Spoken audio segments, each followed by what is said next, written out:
अस्सलाम वालेकुम। नाना जी की कहानियों में अपने सभी सुनने वालों को खुशामदीद कहती हूँ। उम्मीद करती हूँ आप सब लोग खैरियत से होंगे, जहाँ होंगे खुश होंगे और नाना जी की कहानियों को बेहद पसंद करते होंगे। आज आप लोगों के लिए नाना जी की बड़ी दिलचस्प खौफनाक कहानी लाई हूँ, जिसे आप लोग बहुत पसंद करेंगे। जुल्फकार कहते हैं, एक दफ़ा नाना जी गाँव आए हुए थे, तो हम लोग नाना जी के साथ गांव में बाहर घूमने फिरने निकले हुए थे अपने डेरे की तरफ। तो जब हम लोग वहां से वापस आ रहे थे तो हम लोगों को मगरिब होने वाली थी। रास्ते में एक बहुत पुराना सा खंडरनुमा घर आया। तो जब हम लोग वहां से गुजर रहे थे तो नाना जी ने हम लोगों से ये कहा, नाना जी कहने लगे कि सब आयतल कुर्सी का विर्द करो और तेजी से इस जगह से निकलो। यहाँ पर ज्यादा बात नहीं करनी, सिर्फ आयतल कुर्सी दिल में पढ़ते जाओ और यहाँ से निकलने की कोशिश करो। खुद नाना जी उस खंडर के आगे खड़े होकर पढ़ाई करने लग गए और हम लोगों को कहा कि जल्दी से इस रास्ते से निकलकर वहां पर जाकर सड़क की दूसरी तरफ मेरा इंतजार करो, मैं आ रहा हूँ। हम लोग बहुत ज़्यादा डर गए कि पता नहीं क्या हुआ है। हम लोग बड़ी तेज़ी के साथ वहाँ से तकरीबन भागने ही लग गए। आयतल कुर्सी पढ़ते पढ़ते हम लोग जाकर सड़क के दूसरे किनारे खड़े हो गए और नाना जी का इंतजार करने लगे। तभी नाना जी थोड़ी ही देर के बाद आए और कहा कि घर चलो। हम लोगों को घर लेकर आए। हम लोगों ने नाना जी से पूछा कि आपने ऐसा क्यों किया था, वहां पर ऐसा क्या था। नाना जी ने कहा कि वो जो खंडरनुमा घर था वो आज सेबज़दा है और वहां पर शैतान जिन्नात का बसेरा है। जिस वक्त हम लोग उस घर के करीब पहुंच रहे थे तो मैंने इस घर के टूटे हुए खंडर के ऊपर शैतान जिन्नात को बैठे देख लिया था। उस वक्त वो बच्चे के रूप में थे। अगर हम लोग वहां पर आयतल कुर्सी ना पढ़ते तो वो हम लोगों के ऊपर हमलावर हो जाते। मेरे नज़दीक तो शायद ना आ सकते, लेकिन तुम लोगों को ज़रूर नुकसान पहुंचाते। तुम लोगों को या तो पत्थर मारते या वहां पर खंडर की तरफ गिराने की कोशिश भी करते। इस खंडर के पास से जब भी गुजरो तो आयतल कुर्सी का विर्द करके गुजरा करो। नाना जी बताते हैं, एक दफ़ा शाह साहब के पास कुछ लोग आए एक गांव से। वो लोग बहुत ज़्यादा परेशान थे। वो लोगों ने कहा कि हमारी मदद करें, हम लोगों के गांव में रहना बहुत मुश्किल हो चुका है। शाह साहब ने जब उनसे सारी मालूमात दी तो उनका ये कहना था कि हम लोगों के गांव में एक पुरानी हवेली नुमा घर है। वो घर जो था अभी वो ज़ेरे तामीर ही था, वहां पर कोई शिफ्ट भी नहीं हुआ। जिन लोगों ने वो घर बनाया था वो उनके खानदान का एक एक बंदा आहिस्ता आहिस्ता करके पुरसरार बीमारी में मरने लग गए। जिसने उस घर की बुनियाद रखी थी वो तो 11वें दिन ही मर गया था। उसके बाद उसके बेटे और बाकी घर वाले भी जैसे जैसे वो घर की तामीर करवाते थे वो सब मरने लग गए, यहाँ तक कि वो घर खाली हो गया और जो घर बना रहे थे वो वहीं पर रुक गया। उनके अजीज रिश्तेदार भी बहुत डरने लग गए और उस घर का जो ज़ेरे तामीर घर था उसे वहीं पर छोड़ दिया और कोई भी उस घर के आसपास भी नहीं जाता था। गांव के एक दो लोगों ने वहां पर कब्जा करने की कोशिश की कि हम लोग उस घर को बनवा कर वहां पर रह लेते हैं, लेकिन जब वो लोग उस घर की तरफ जाते थे तो जिन्नात उनको मार मार के वहां से भगा देते थे। वो ये कहते थे कि जैसे ही रात होती है काले स्याह लिबास में कुछ लोग नमूदार होते हैं, सायनुमा उनके वजूद हैं, जैसे हवा में उड़ रहे होते हैं और वो मार मार कर वहां से भगा देते हैं। पहले पहल तो ये सबको अफवाहें लगी, लेकिन वक्त गुजरने के साथ साथ वो जो ज़ेरे तामीर घर था वो पुरसरार खंडर की शक्ल इख्तियार कर गया और बहुत ज़्यादा बेहानक हो गया। अब उस घर के पास से अगर कोई गुजरता था तो वहां से रोने की आवाज़ें आती थी, खौफनाक चीखें सुनाई देने लग गई, यहाँ तक कि पूरे गांव में खौफो हिरास फैल गया है। अगर बच्चे भी वहां से गुजरे तो वो डरते हैं और ये कहते हैं कि हमें वहां पर काले लिबास वाली खौफनाक चेहरे वाली औरतें और मर्द नजर आते हैं जो उस ज़ेरे तामीर घर के खंडर में रहते हैं। इतना ही नहीं, गांव में एक मुसाफिर आ रहा था और वो उसी रास्ते से होकर गांव की तरफ आ रहा था। किसी घर का मेहमान था। तो वो कहता है कि मैंने उस खंडर के करीब एक बहुत खौफनाक चेहरे वाली औरत को देखा जो वहां पर बैठकर जिस तरह से कोई चीज काट रहे होते हैं वो काट रही थी और देखने में ऐसे लग रहा था कि जैसे اس کے ہاتھ میں ایک بہت بڑی چھری تھی جس سے وہ کوئی گوشت وغیرہ کاٹ رہی تھی۔ کہتے اس کا بھیانک چہرہ دیکھ کر میں اتنا خوف زدہ ہوا کہ میں اللہ اکبر کرتا وہاں سے میں نے دوڑ لگا دی۔ کافی دور جا کر جو ہی میں نے پلٹ کر دیکھا تو وہ عورت وہاں پر نہیں تھی۔ آپ کے گاؤں کا وہ جو کھنڈر والا حصہ ہے جہاں پر وہ مکان ہے وہ آج سیب زدہ ہے۔ وہ گزرتا گیا، لوگوں نے اس طرف آنا جانا ہی چھوڑ دیا، لیکن جب ہم لوگوں نے اس طرف آنا جانا چھوڑ دیا تو گاؤں میں پرسرار واقعات ہونے لگے۔ ہم لوگوں کے جانور غائب ہونے لگے، اور جب بھی جانوروں کی تلاش میں غلطی سے بھی کوئی اس طرف جاتا تھا تو وہاں پر جانوروں کی کھوپڑیاں اور ان کی ہڈیاں ملتی تھی جو اس کھنڈر کے آس پاس تھی۔ ان جنات نے ہمارے جانوروں کو بھی مارنا شروع کر دیا ہے۔ رات کے وقت باقاعدہ محسوس ہوتا ہے کہ جیسے گاؤں کی گلیوں میں بے تحاشا بچے بھاگتے ہیں، کھیلتے ہیں آدھی رات کے وقت۔ وہ بچے کہاں سے آتے ہیں، کیوں آتے ہیں، ہمیں کچھ پتہ نہیں۔ ہماری مدد کریں، ہمارے بہت سی تعداد میں جانور مارے جا رہے ہیں، اور ہم لوگوں کو اپنی جانوں کا ڈر پڑ گیا ہے کہ اگر ان جنات نے جانوروں کے بعد ہمیں اپنا نشانہ بنانا شروع کر دیا تو ہم کیا کریں گے۔ ہم لوگوں نے ان خوفناک چہرے والے بچے اور مردوں کو بھی دیکھا ہے۔ تقریباً 3 دن پہلے وہ ایک اور شخص بولا، وہ یہ کہنے لگا کہ رات 8 بجے کا ٹائم تھا تو میں حکیم صاحب کے پاس دوائی لینے گیا ہوا تھا۔ جب میں وہاں سے واپس آ رہا تھا تو میں نے اپنے گھر کی پچھلی دیوار کے ساتھ کسی کو بیٹھے دیکھا۔ وہ خوفناک چہرے والا مرد تھا، اس کے ماتھے کے درمیان میں سینگ تھا اور اس کے ساتھ ایک چھوٹا سا بچہ بھی بیٹھا تھا۔ جیسے میری ان پر نظر پڑی میری چیخ نکل گئی اور وہ آگ کے شعلے بن کر غائب ہو گئے۔ اسی رات ہم لوگوں کی 2 بکریاں ماری گئی۔ ان کو اس طرح سے جنات مارتے ہیں، یا تو غائب ہو جاتی ہے، اٹھا کر لے جاتے ہیں، یا پھر ان بکریوں کی گردنیں ہی ٹوٹی ہوئی ہوتی ہیں۔ جب ہم لوگ باہر پھینکتے ہیں تو وہ جو بکریاں ہیں یا جو بھی جانور مارا جاتا ہے وہ غائب ہو جاتا ہے، اور اس کے ڈھانچے اسی کھنڈر کے پاس سے ملتے ہیں۔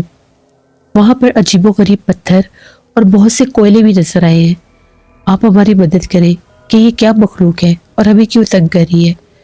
شاہ صاحب نے ساری باتیں سنی اور یہ کہا کہ جس نے بھی وہ گھر وہاں پر شروع کیا ہے وہ جگہ سیب زدہ تھی، یا تو وہاں پر درخت کاٹے گئے ہیں یا پھر اس حصے پر کبھی کسی دور میں کوئی قبرستان رہا ہوگا، کیونکہ یہ 2 وجوہات ایسی ہوتی ہیں کہ اگر ان جگہ پر گھر بنائے جائیں درختوں کو کاٹ کر یا قبرستان کو مسمار کر کے تو وہ جنات انسان کو جانی نقصان دے دیتے ہیں۔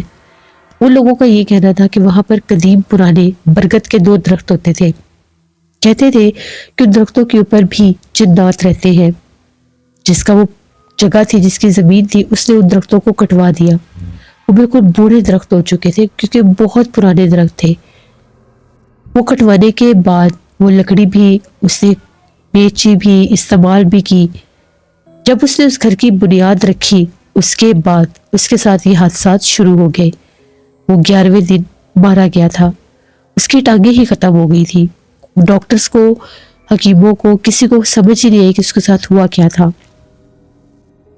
قبرستان کا تو ہمیں نہیں پتا، لیکن درختوں کا ضرور پتہ ہے۔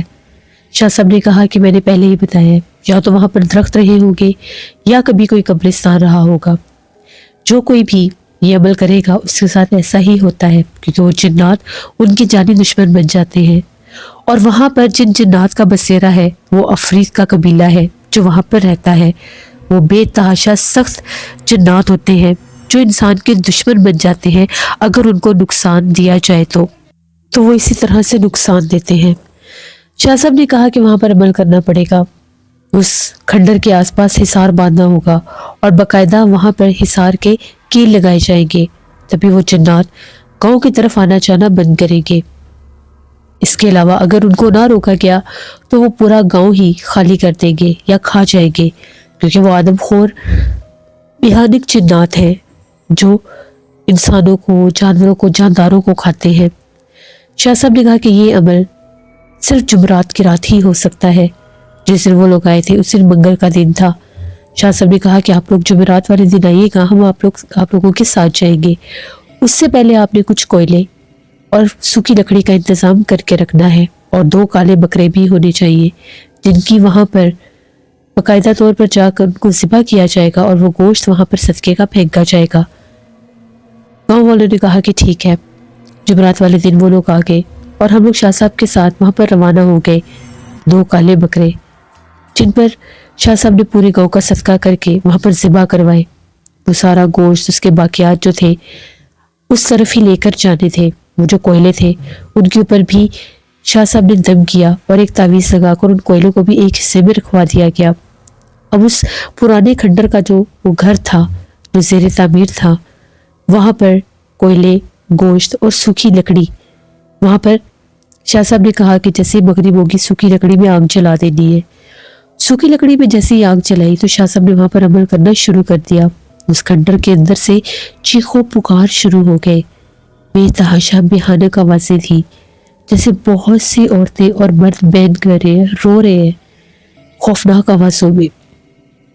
उसके बाद शाह साहब ने वहाँ पर पढ़ाई की। तकरीबन 3 घंटे की पढ़ाई करने के बाद शाह साहब ने वहाँ पर हिसार के कील लगा दिए। शाह साहब बताते हैं कि शाह साहब ने जब हिसार की कील लगाए तो उस वक्त भी बहुत खौफनाक चीखें उनके कानों में गूंज रही थी, क्योंकि वो जिन्नात उस खंडर में कैद होकर रह चुके थे। उसके बाद शाह साहब ने कहा कि 7 दिन इस तरफ कोई भी ना आए। 7 दिन के बाद दोबारा आप लोग मेरे पास आना और मुझे बताना कि आपके गाँव में वो हादसात कम हुए हैं या नहीं। वो अमल करने के बाद हम लोग वापस आ गए। 8वें दिन उस गांव के लोग आए और उन लोगों ने आकर ये बताया कि अब हमारे गांव में उसके बाद कोई भी जानवर नहीं मारा गया और ना ही रात के वक्त बच्चों के खेलने की, हंसने की आवाज़ें आती हैं, वरना पहले तो हम रात भर सो भी नहीं सकते थे।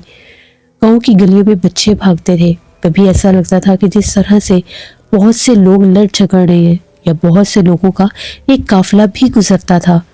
बाकायदा उनकी आवाज़ें आती थी, अजीबो गरीब आवाज़ें जिनकी समझ तो बिल्कुल भी नहीं आती थी। उन लोगों ने बताया कि हम लोग 7 दिन उस खंडर की तरफ गए ही नहीं। शाह साहब ने कहा कि कोशिश करो कि तुम लोग मगरिब के बाद उस साइड पर ना ही जाया करो। दिन के वक्त उस रास्ते पर चले भी जाओ तो वो नुकसान नहीं देंगे।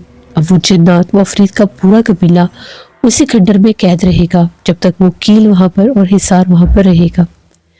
नाना जी ने ये कहानी हमें सुनाई कि किस तरह से गाँव के अभी ऐसे मकान भी खंडर बन जाते हैं जो आबाद ही नहीं हुए होते, क्योंकि वहां पर एक छोटी सी गलती किसी दरख्त को काट देने की आपके लिए बहुत भारी साबित हो सकती है, क्योंकि लोग बिना सोचे समझे कोई भी इकदाम कर देते हैं। वो ये समझते हैं कि ये पुराने दरख्त हैं तो यहाँ पर कुछ भी नहीं है, लेकिन उन पुराने दरख्तों के ऊपर बसने वाले जो जिन्नात होते हैं वो बहुत सख्त और जालिम भी हो सकते हैं। हमेशा से कोई दरख्त काटने से पहले इजाज़त तलब करनी चाहिए और उनको टाइम देना चाहिए कि हम लोग अगले दिन इस टाइम आएंगे इस दरख्त को काटने के लिए। अगर यहाँ पर कोई अल्लाह की मखलूक है तो वो यहाँ से चली जाए, तो फिर वो जिन्नात इंसानों को नुकसान नहीं देते। ये नाना जी की एक कहानी थी जो नाना जी ने हमें सुनाई। हमारे गांव में वो जो पुराने मकान है, पता नहीं वो किसका मकान है। हम लोगों के बड़े बताते हैं कि उनके दौर में जब वो बच्चे हुआ करते थे तब भी ये मकान ऐसे ही था। वो किसने बनाया, वो खंडर कैसे बना, वहाँ पर क्या मामलात हुए, कोई नहीं जानता। उस मकान के पास से भी अक्सर जब रात का गुजरा जाता है तो बहुत से पथराव होते हैं। कुछ लोग कहते हैं कि वहाँ पर बदरूहें भटकती हैं, सफ़ेद लिबास में हवाओं में उड़ती हुई चीज़ें नजर आती हैं। बाकायदा तौर पर ये वहाँ पर बात मशहूर है। हम लोगों के गांव के बहुत से लोगों ने हमें ये बातें बताई है कि उस खंडर के पास से गुजरे तो पथराव भी होता है और सफ़ेद कलर के हिवले हवा में उड़ते हुए नजर भी आते हैं। एक बूढ़ी औरत अक्सर लाठी पकड़े हुए भी उस खंडर के अंदर जाती हुई नजर आती है, जो वहाँ पर जाकर गायब हो जाती है। कुछ लोग कहते हैं कि वहाँ पर जिन्नात है और कुछ लोग कहते हैं कि वहाँ पर बूढ़ी चोड़ी रहती है। अब पता नहीं इसमें क्या सदाकत है, लेकिन गांव में कभी कोई हादसा नहीं हुआ। उस खंडर की जानिब, उस पुराने मकान की जानिब कोई भी नहीं जाता। ये हम लोगों के गांव की और नाना जी की कहानी थी जो मैंने आपके साथ शेयर की। बहुत शुक्रिया जुल्फकार आपका। इससे ये थी नाना जी की एक कहानी। उम्मीद करती हूँ आप लोगों को पसंद आई होगी। आप लोग भी अपनी कहानी शेयर कर सकते हैं।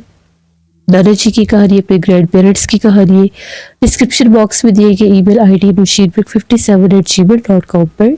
इसके अलावा आप लोग मुझे कमेंट बॉक्स में भी स्टोरी शेयर कर सकते हैं। जो लोग चैनल को विजिट कर रहे हैं, चैनल को सब्सक्राइब करें और अच्छे अच्छे कमेंट्स भी किया करें। اور میرے چینل کی سٹوریز کو اپنے فرینڈز اینڈ فیملی میں ضرور شیئر کیا کریں. یہاں پر ایسے ہی آپ لوگوں کو گاؤں کی خوفناک کہانیاں سننے کو ملے گی. انشاءاللہ کل پھر ملاقات ہوگی نانا جی کی کسی نئی خوفناک کہانی میں. جہاں رہے خوش رہے. Thank you for listening my stories. Stay tuned. اللہ حافظ.